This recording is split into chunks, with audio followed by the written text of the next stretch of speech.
United States Air Force.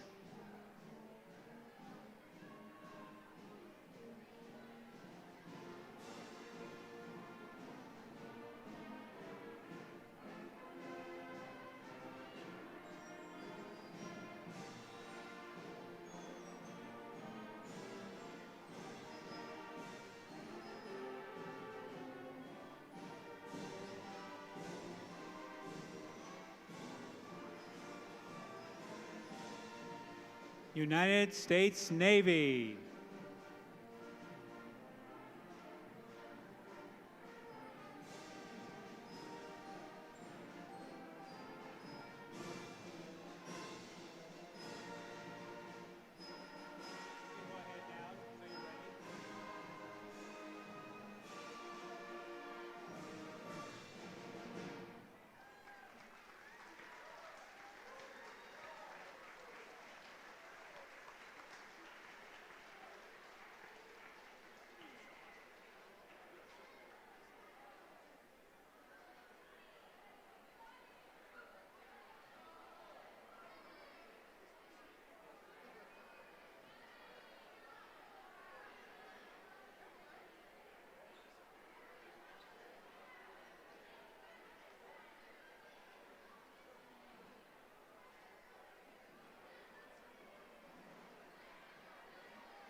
Soldiers from wars both old and new march down city streets.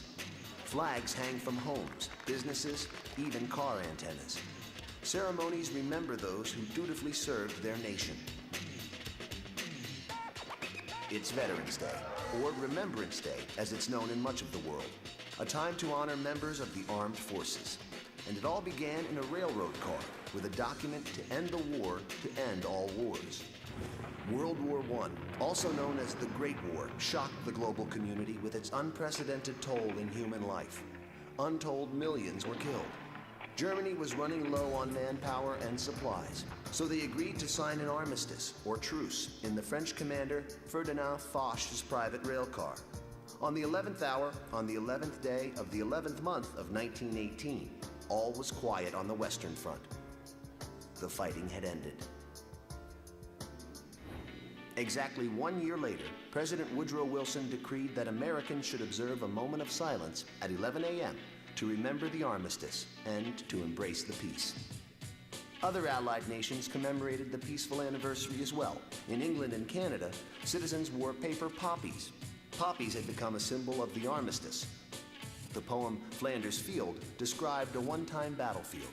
In Flanders Field, the poppies blow, between the crosses, row on row. In America, the nation's first unknown soldier was laid to rest at Arlington National Cemetery on Armistice Day, 1921. He was a casualty of the Great War. Since that first memorial, other unknown soldiers from America's wars have been interred in the tomb. And it's become tradition for the president or one of his representatives to lay a wreath on the monument every November 11th. A resolution was passed in 1926 inviting all Americans to remember Armistice Day and the soldiers who fought so hard for peace. The idea caught on.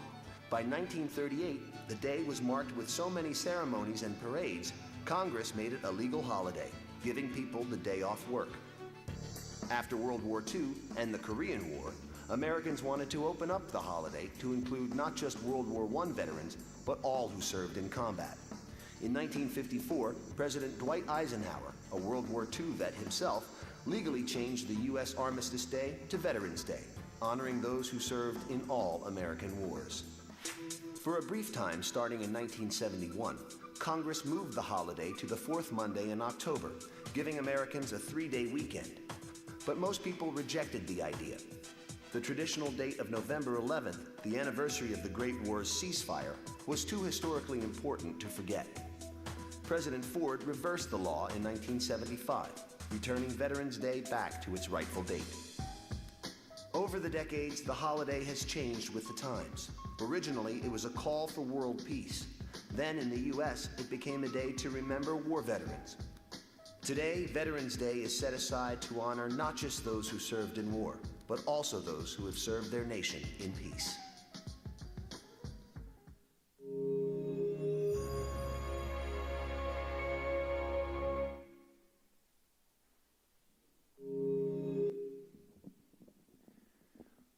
Welcome, Spectrum students, families, staff, community members, and most of all, our veterans here today to Spectrum's 4th annual Veterans Day program. I'd like to start the program today with a poem by Cheryl Dyson. On Veterans Day, we honor all who answer to a service call. Soldiers young and soldiers old fought for freedom, brave and bold. Some who lived while others died, and all of them deserve our pride. We're proud of all the soldiers who kept thinking of red, white, and blue. They fought for us and all our rights. They fought through many days and nights. And though we may not know each name, we thank all veterans just the same. We come today to honor our military personnel, both veterans and active duty. In a moment, as the Elk River Honor Guard makes their way to the center, we'll be presenting the colors. When they begin their march from the back of the gym, it's customary to stand out of respect. We ask that you remain standing and join us then in the Pledge of Allegiance, led by Student Council members Dominic Dick and Lila Glinzek, as well as the singing of our national anthem by our high school chamber choir. We will then remain standing until the Honor Guard make their way to the side of the gym. Please stand at this time.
the flag of the United States of America, and to the republic for which it stands, one nation, under God, indivisible, with liberty and justice for all.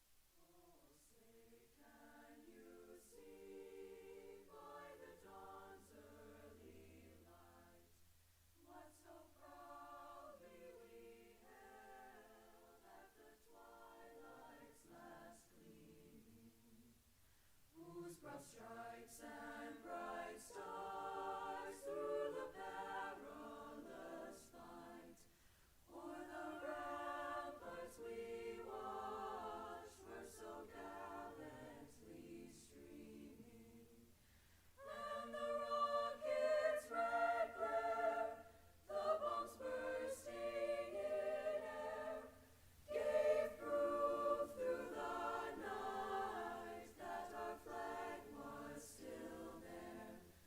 Oh, say does that star-spangled banner yet wave o'er the land of the free and the home of the brave?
May be seated.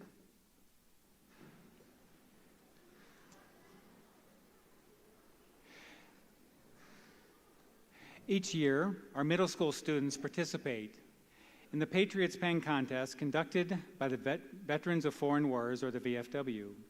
This is a youth essay contest that gives students an opportunity to write essays expressing their views on an annual patriotic topic. This year's theme is, How Can I Be a Good American? Each year, one student's essay is selected to share with the community at our Veterans Day program. This year's selection is being read by Spectrum 6th grader Casey Lade. Please welcome Casey to the podium.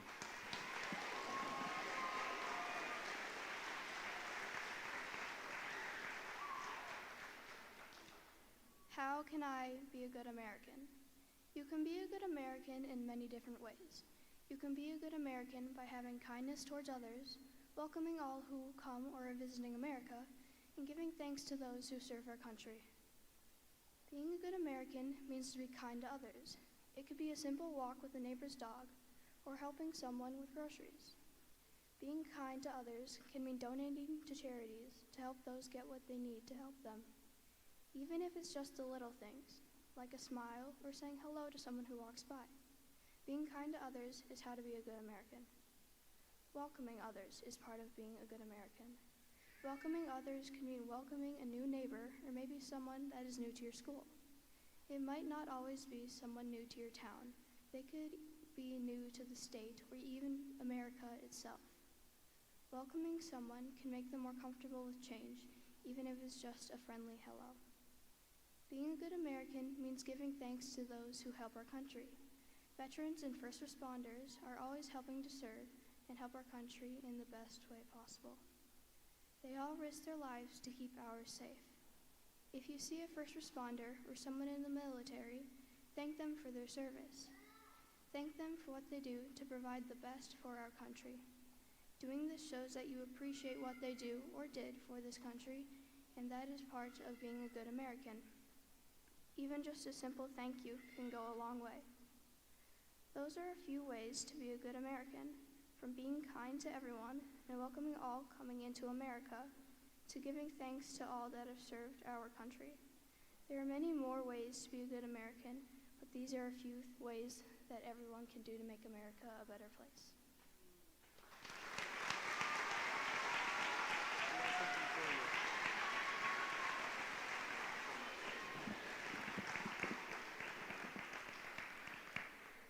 One of the special opportunities we have as a part of our annual Veterans Day program is to honor a local organization that's proudly serving our veterans. In 2018, some of you may remember the Patriot Riders as they made their way around the gym to a thunderous applause from the audience. In 2019, Detective Sergeant Gakey was with us to share about the great work being done through the Beyond the Yellow Ribbon organization and campaign to bring awareness and serve veterans throughout the Elk River community. 2020, of course, brought unique challenges, requiring us to adapt our program to a virtual presentation. Spectrum saw it as an opportunity to highlight a local veteran and a story of friendship, honor, and lifelong memories when Mr. Leland, our high school principal, shared about his neighbor in the early stages of his life and played his trumpet looking out over the river at his childhood home for one last time in memory of Jerry Bergstrom, Navy radar man. In 2021, we had the unique opportunity to learn about and support an amazing organization serving veterans since 2018, located just 10 miles south of Spectrum in Dayton, called the Magnus Veterans Foundation. When researching and connecting with the organization, imagine our surprise to find that the president of the foundation, Dr. Sean Alderman, is also the father of one of our 7th grade students, William Alderman. U.S. Army Lieutenant Colonel retired Sean Alderman served for 31 years in the U.S. Army, specifically as a Special Forces physician. He served his country in multiple operations in Somalia, Haiti, the Philippines, and Afghanistan. He's also the recipient of many medals, wings, and badges while serving his country. We're very impressed by the mission of the Magnus Veterans Foundation to fully restore the warrior spirit by bridging the gap between those who serve and those whom they serve. Following this brief media clip of the foundation, Dr. Alderman will be sharing a little more with us on the work being done to serve veterans in our community.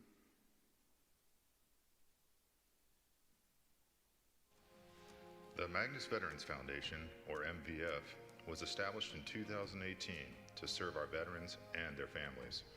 Bridging the gap between veterans and their communities is a key component to optimizing the health and performance of our veterans and their families. MVF founders are all veterans with backgrounds in medicine, behavioral health, human performance, and wounded warrior advocacy. MVF will provide comprehensive care and support to our veterans by engaging the whole person, socially, spiritually, physically, and psychologically. The Magnus Veterans Foundation will operationalize our vision by establishing the Magnus Veterans Wellness Center on a serene 37-acre estate in Dayton, Minnesota. Minnesota veterans and their families will be the first in the nation to receive treatment and performance optimization previously only available to active duty special forces. The MVWC will serve the Northwest metro area by providing an entire campus devoted to the health and performance of veterans and their families. The campus will also include several community engagement venues designed to close the gap between veterans and their communities. The main home on the estate will be converted to a house, a primary care clinic, behavioral health clinic, and group therapy spaces. Clinic staff will have extensive experience delivering health care unique to our active duty or veteran populations. The large red warehouse will become the Human Performance Center. This 24,000 square foot facility will house strength coaches, nutritionists, athletic trainers, and physical therapists. These human performance specialists will develop individualized plans to help MVWC members meet their personal physical goals. Veterans and their families come from every spiritual and religious background. Trained community volunteers will be called upon to connect veterans and their families to a higher purpose to provide meaning to their sacrifices and establish a framework for healing. How veterans and their families relate to each other and to their communities is critical to full healing and restoration. Special community engagement events will place citizens, veterans, and their families within the same space and help span the gap between those who go to war and those who send them to promote family and community healing. The MVWC will provide several art therapy opportunities to include painting, pottery, music, theater, farming, and metalworking. The MVWC will be open to the public for a weekly farmers market and regular events to bring veterans, families, and communities together. The MVWC will serve 5,000 members. Members will commit to becoming the best version of themselves, spiritually, socially, psychologically, and physically. Our members will then go on to serve other veterans throughout the state of Minnesota. Together, we can heal and honor our veterans and their families through community fellowship and a comprehensive approach to restoring the mind, body, heart, and spirit. Join us now at magnusveteransfoundation.org or like us on Facebook. Your donations or volunteer hours are critical and will help establish the most comprehensive approach to veteran health and performance to date. The Magnus Veterans Foundation, restoring the warrior spirit. Pretty exciting video, huh? Isn't that awesome? Hey, my name's Sean Alderman. I am a retired lieutenant colonel, but I did start out as private alderman way back in 1988. I enlisted as an airborne infantryman. Went to Special Forces Assessment and Selection, was selected, and was told I was going to be a Special Forces medic, thus starting my love affair with medicine. And then went on to medical school and spent the rest of my medical career taking care of Special Forces and their families. So what you just saw in that video, that's already being done right now within the Special Forces community. So that video was about 1.5 years ago, and we opened our doors June 1st, 5 months ahead of schedule. We've already got 171 people we're taking care of. All the veterans in the audience, it's 100% completely free to you. You can sign up. Your family members can sign up. My first combat deployment was Mogadishu in 1993. My last one was against the fight against ISIS in Syria in 2017, and everything in between. And all of us who have deployed know that our families serve just as hard as we do. So to my fellow veterans, welcome home. Thank you for your service. To all of our veteran family members, thank you for your service. May God bless you.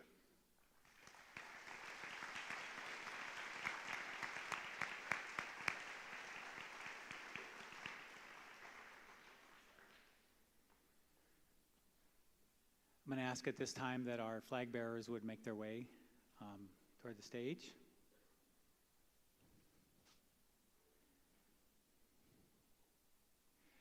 In a moment, the Spectrum Wind Ensemble will be playing the Armed Forces Salute, which incorporates the anthems of the U.S. Army, the U.S. Coast Guard, the U.S. Marines, the U.S. Air Force, and the U.S. Navy. The flags of each service will be presented and posted by both currently serving and veteran members of our armed forces. As each flag is presented during their anthem, we ask that any veterans and family members of those who have served or are currently serving in that service please stand. Following the salute, once our flag bearers have taken their seats, Spectrum Senior Gavin Tuckey will be introducing our keynote speaker for today's ceremony.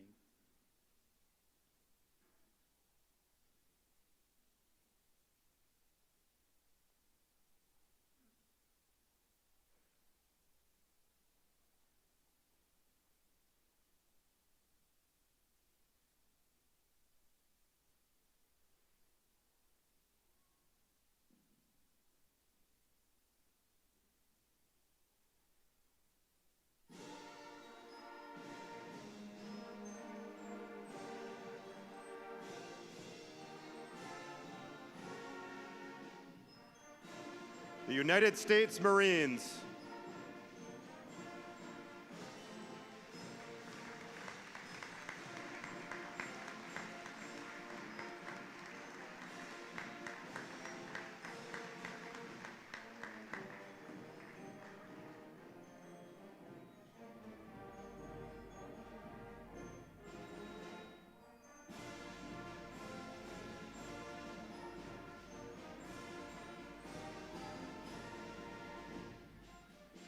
United States Army.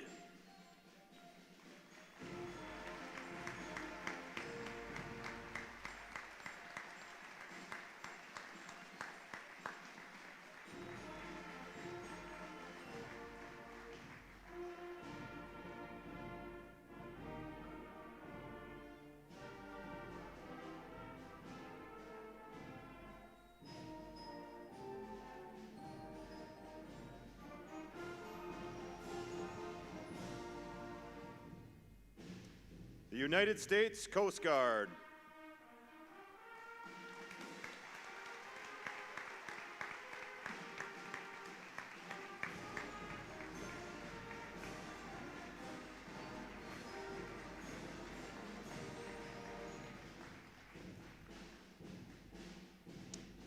The United States Air Force.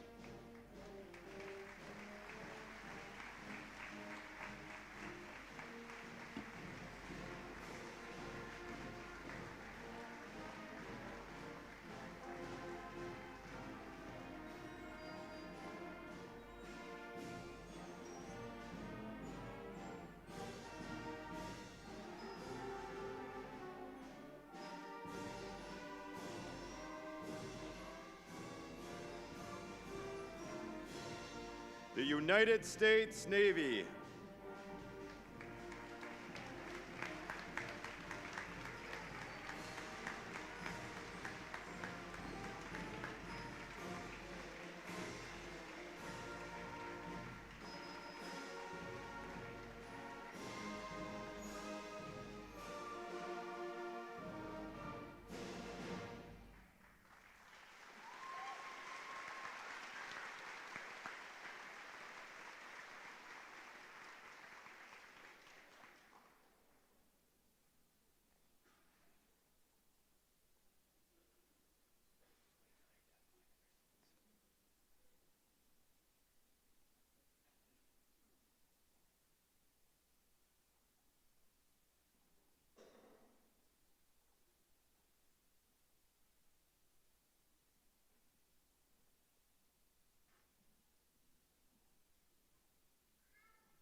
Hello everyone, I'm Gavin Tuckey. I'm a senior here at Spectrum High School, and I have the privilege of introducing our guest speaker today, who just so happens to be my own father, Tom Tuckey.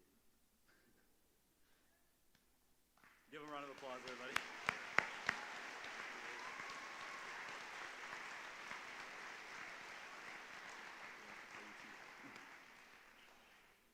Yeah, it's a dead giveaway with the hair. I know. Hey, good afternoon, Spectrum High School students, staff, administration, guests, and especially our veterans here today. Good afternoon. What just an absolute honor, not just to be here, but to be able to share with you all, and just grateful. Thank you for the opportunity. As my son said, my name is Tom Tuckey. I'm a parent of 3 Spectrum High School students. Gavin, obviously, Caden, and who's our other one? Aslan, that's right. Hey, you're going to see a lot of slides here. Probably move on to the next one. It's a horrible photo. Some of these pictures are really old, so keep in mind this is before iPhones and Tweetbook and all that stuff. So I think some of these are actually even painted. So just bear with us here. I'm a part of what I would call a military family.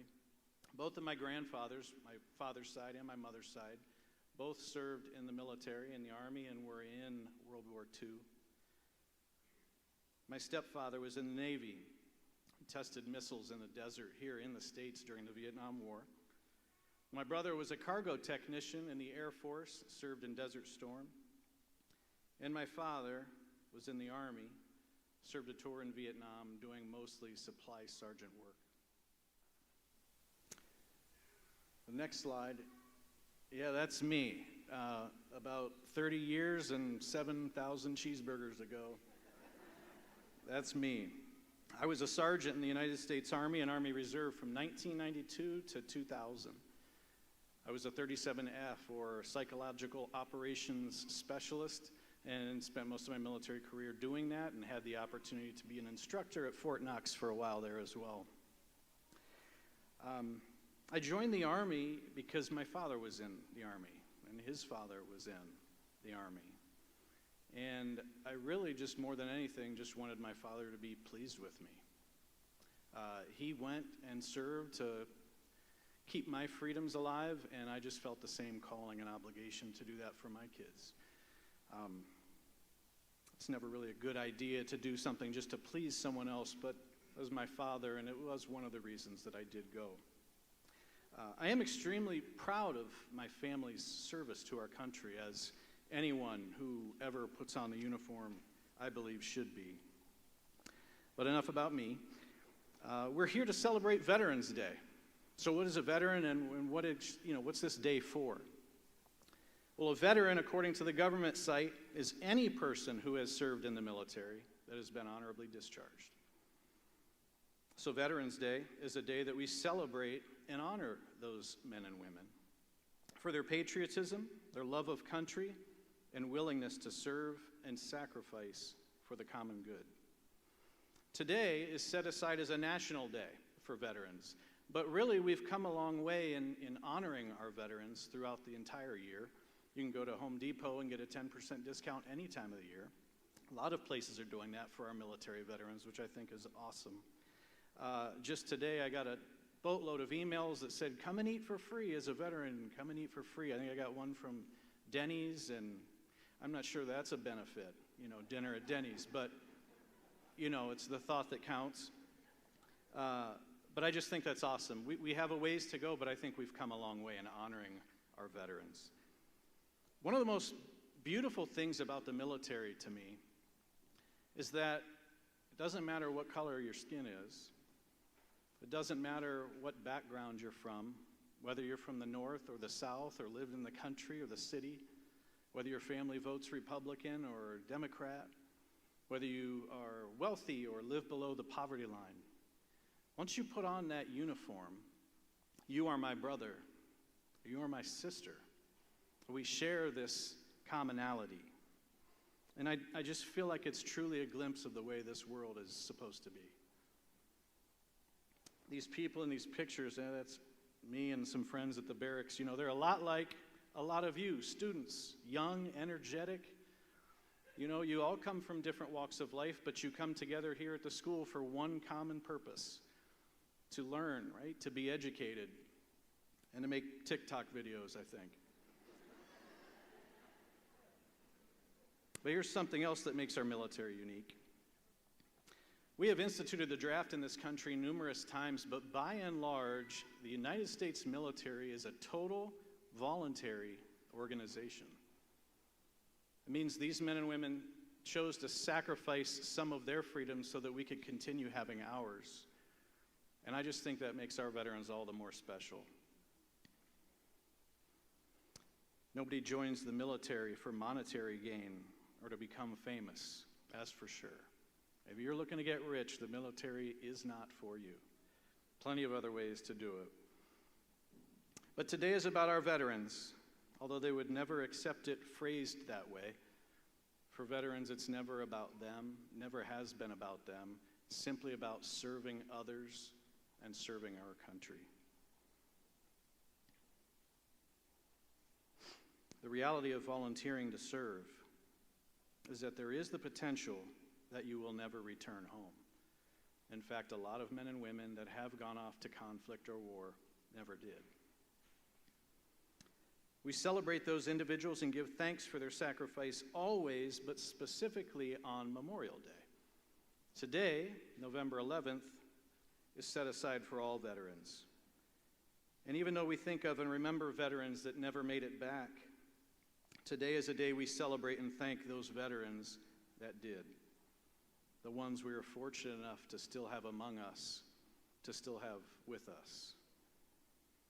In fact, our ability to even assemble here today, to gather, to speak freely, to talk about things we want, things we find important, is really a testament to those men and women in our military and the blanket of freedom that they cover us with.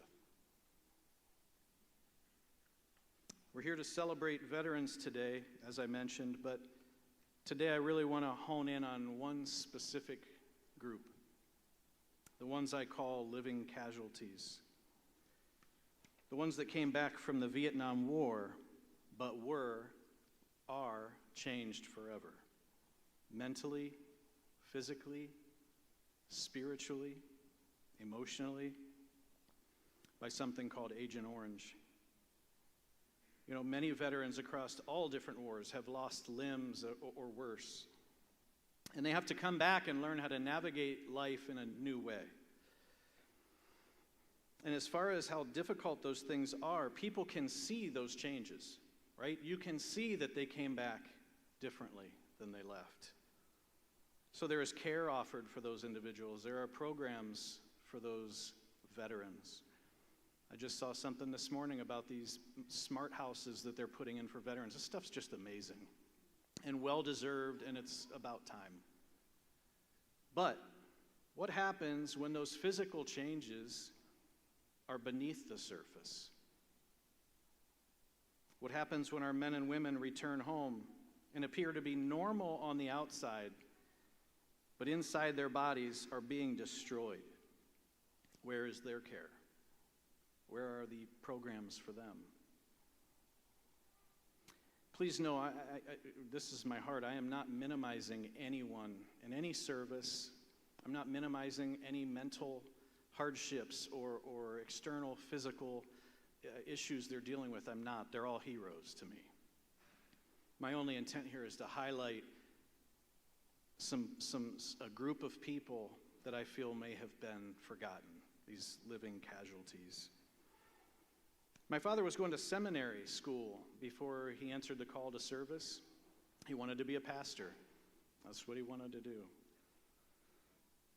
But when he came home from the war, he decided he could not go back in that direction, wrestling with the question of why a good God would allow something like that to happen.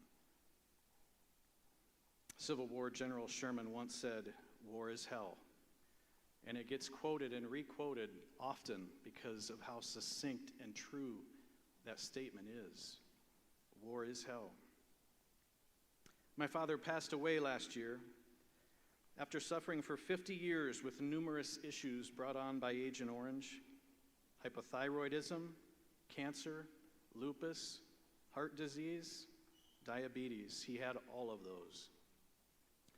And he finally lost his battle. He came into contact with Agent Orange in Vietnam. It was a chemical that was put together that was supposed to destroy vegetation. It was supposed to get rid of crops.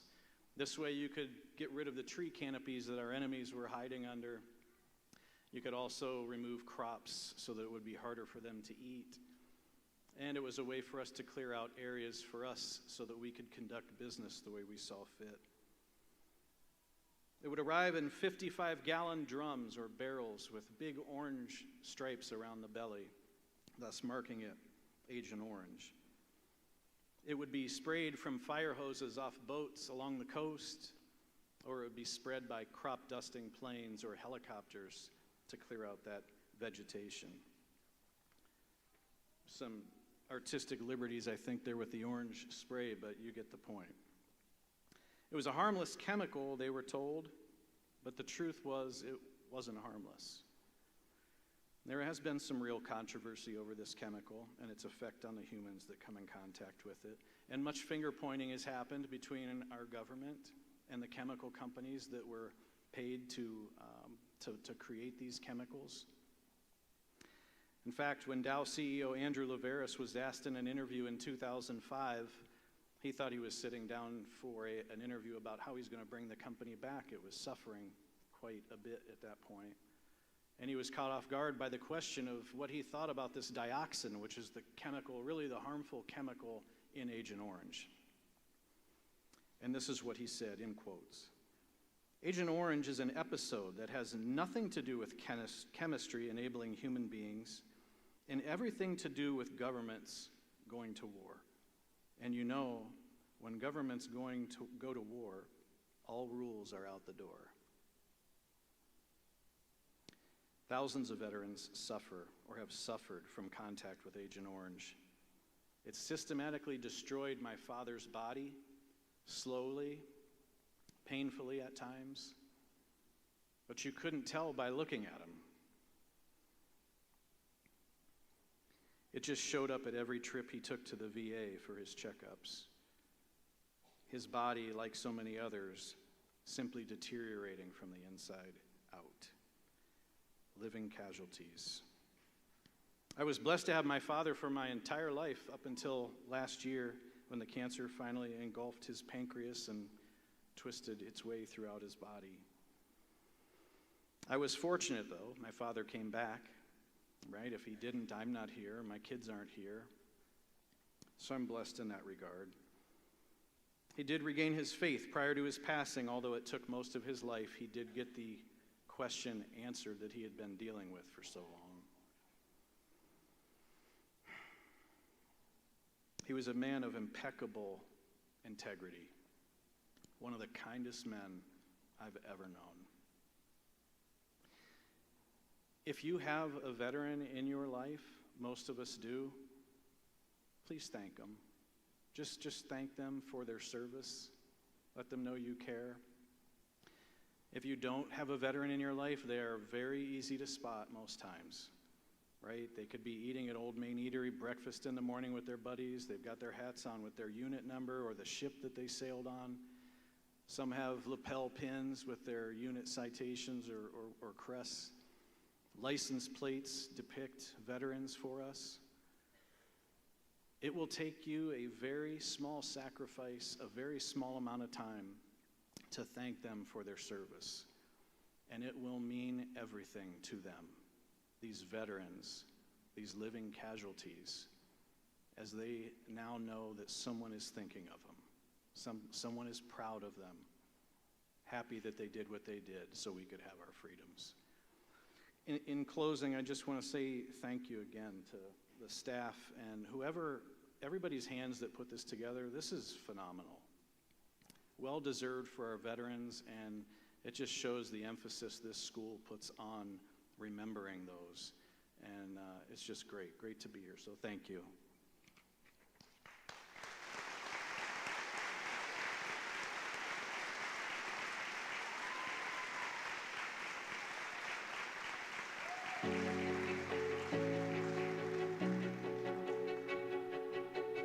In memory of all those Vietnam veterans who lost their battle with Agent Orange and those who continue to fight to this day, may God be with you. Agent Orange took your memories, your health, and eventually your life. But you are still alive in our memories and in our hearts every day. We miss you. Nearly 3 million service members served in Vietnam, and most returned home. But since then, thousands of Vietnam veterans have fought illnesses related to Agent Orange exposure. This deadly toxin has impacted the lives of thousands of veterans and their families, but is largely unknown to most Americans. Today, we bring light to the suffering Agent Orange has spread since its first use on August 10, 1961. Dad, thank you for serving our country and all the sacrifices you have made. You are the best dad a girl could ask for. You will always be my hero. There will always be a piece of my heart missing. Agent Orange took you too soon. A salute to all of those that paid the final price then, and for those who are paying the price now. May we never forget those that made it home and those that didn't, for both made the ultimate sacrifice for their country. This is for all those whose fight has ended and for all those who are still fighting. With our combined voices, we can help bring the light to the continuing impact of the Vietnam War.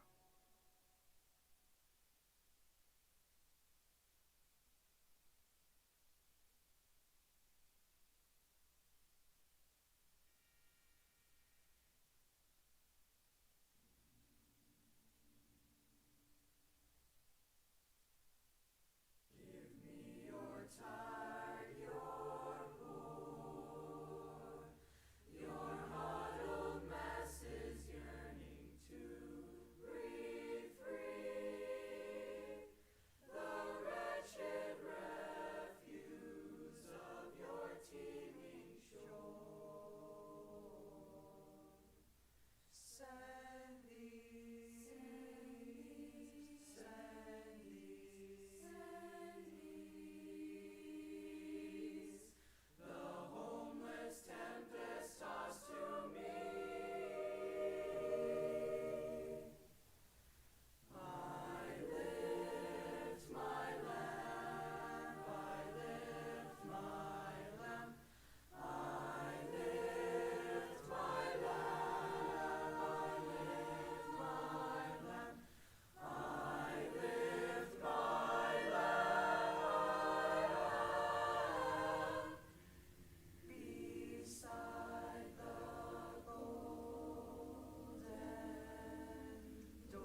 Thank you, Mrs. Sundberg and high school choir members, for that beautiful rendition of some familiar patriotic melodies, and for helping us all to remember the beauty around us, the great country in which we live, and the freedoms we enjoy every day. Taps is a distinctive bugle melody played at U.S. military funerals and memorials, and as a lights-out signal to soldiers at night, which dates back to the American Civil War. As taps is played, you'll notice military members standing and rendering a salute from the beginning until the conclusion of the song. Non-military personnel should stand in silence and place their right hand over their heart. At the conclusion of taps, we'll remain standing as the Elk River Honor Guard retire the colors. When you entered the gym this afternoon, you each received a tea light candle. These candles were provided by the Tuckey family. The hope is that it will serve as a reminder for us of those veterans who have served our country. At this time, I would ask you to take out your candle, to turn it on, and to leave it on during the playing of taps and the retiring of the colors. In memory of our veterans, those family members or friends we know personally, and those we don't know but appreciate and respect their service to our country, please stand at this time.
You may be seated.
Thank you for your patience. Let's try this one more time.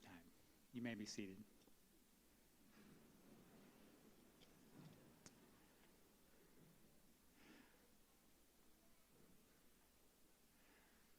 Almost makes me feel like I'm in a Catholic church.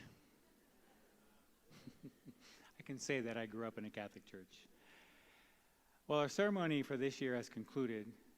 We want to once again say a big thank you. I did this 3 years ago, and I found it very meaningful, and I hope you do too. Sometimes we have our service members stand, but I'm not going to have them stand at this time because we want to show you that we stand for you. So I'm going to ask that the entire group, everyone who is not a veteran, please stand at this time. Turn and face those people that are around you that are veterans, and let's just give them a huge round of applause.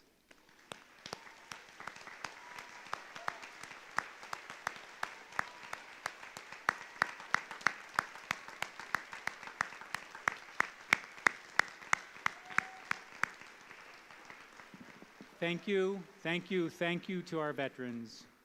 Thank you to all of those that are here today, people from our community, parents, family members, students. Thank you to our band and choir and everyone who participated in the ceremony. Thank you to Dawn Sorensen, who is our executive administrative assistant, who organizes this whole thing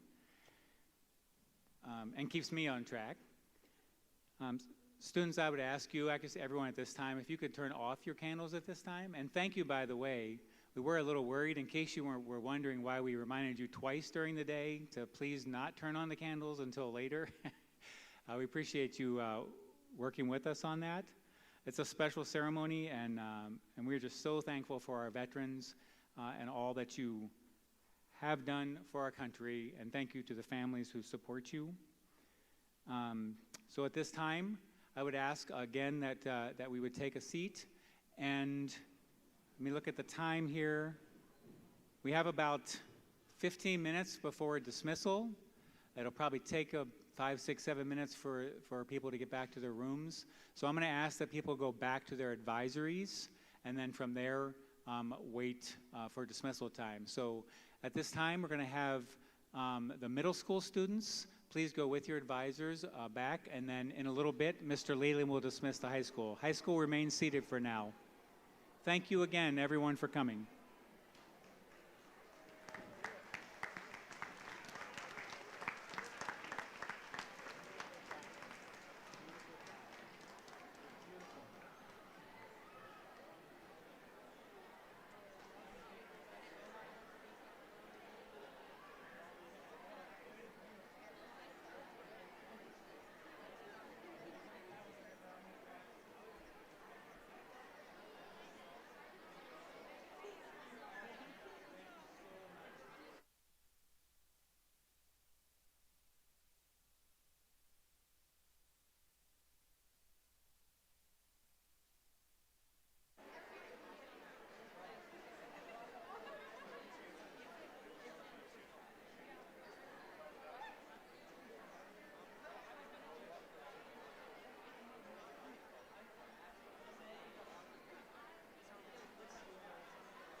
High school students, we are going to dismiss in reverse order of what we came down here in. So at this time, 9th graders, please head back to your advisory. Thank you.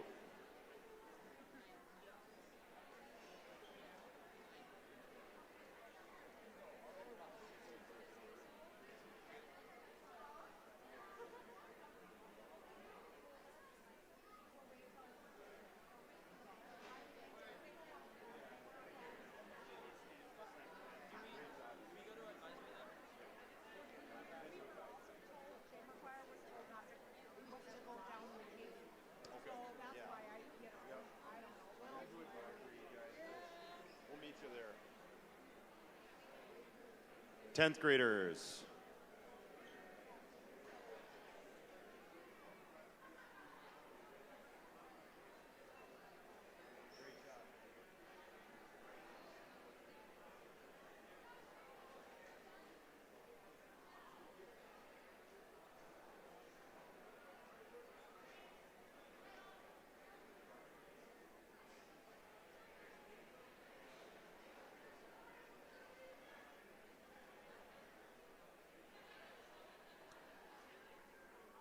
Eleventh graders, go ahead.